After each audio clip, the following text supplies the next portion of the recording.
soir, c'est parce que j'ai essayé de vous documenter et de vous raconter l'histoire en particulier de deux d'entre eux.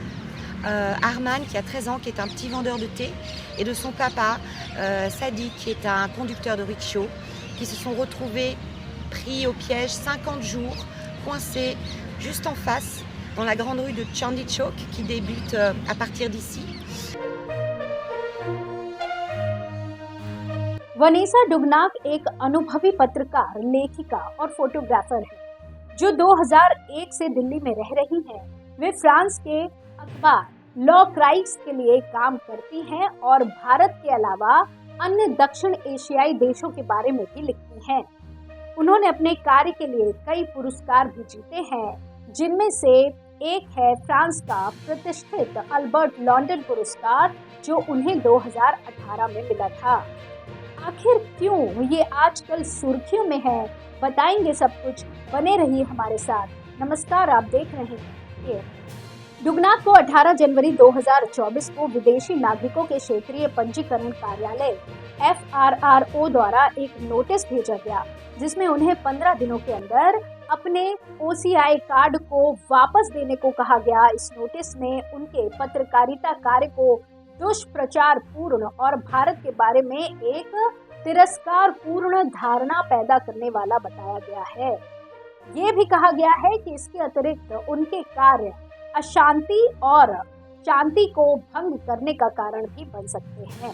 इस notice को France के राष्ट्रपति Emmanuel Macron के भारत दौरे से पहले ही जारी किया गया था, जिसमें वे गणतंत्र दिवस के मुख्य अतिथि थे।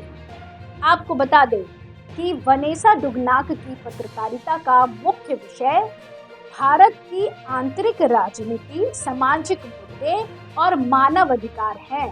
उन्होंने भारत में कोरोना वायरस के प्रकोप, धार्मिक अल्पसंख्यकों के खिलाफ हिंसा, आदिवासियों के अधिकारों के उल्लंघन, किसानों के आंदोलन, नागरिकता संशोधन कानून, जम्मू और कश्मीर के विशेष दर्जे को रद्द करना आदि जैसे विवादित और संवेदनशील मुद्दों पर रिपोर्टिंग की है। उनकी इन रिपोर्ट्स को कुछ लोगों ने भारत सरकार और उसकी नीतियों का विरोध करने वाला, देश की एकता और अखंडता को खतरे में डालने वाला और विदेशी ताकतों के हाथों की कठपुतली के रूप में देखा है। इसलिए उन्हें एक नोटिस भेजकर उनके OCI कार्ड को वापस लेने की धमकी दी गई है, जो उन्हें भारत में रहने और काम करने का अधिकार देता है। ऐसे में इस नोटिस का प्रभाव ये हुआ कि वनेसा डुगनाक के साथ उनके सहयोगियों, साथियों और विश्वव्यापी पत्रकार संघों ने उनका समर्थन किया और भारत सरकार को उनके खिलाफ की गई कार्रवाई को वापस लेने की मांग की। उन्होंने इसे एक अनुचित और अवैध प्रयास कहा है, जिसका उद्देश्य पत्रकारों को चुप कराना, उनकी आजादी को रोकना और उनके लिए एक डरावना माहौल पैदा करना है। फ्रांस की सरकार ने भी इस मामले में अपनी चिंता जाहिर की है और भारत सरकार से इसे सुलझाने की अपील की है।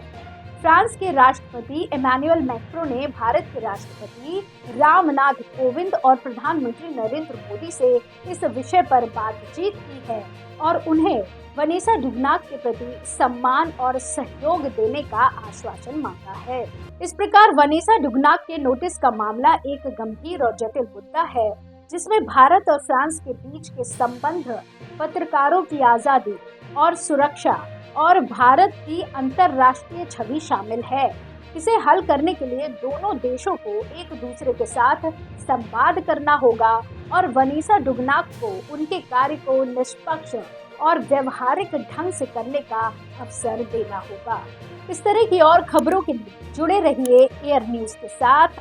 देख रहे थे एयर न्यूज। धन्यवाद।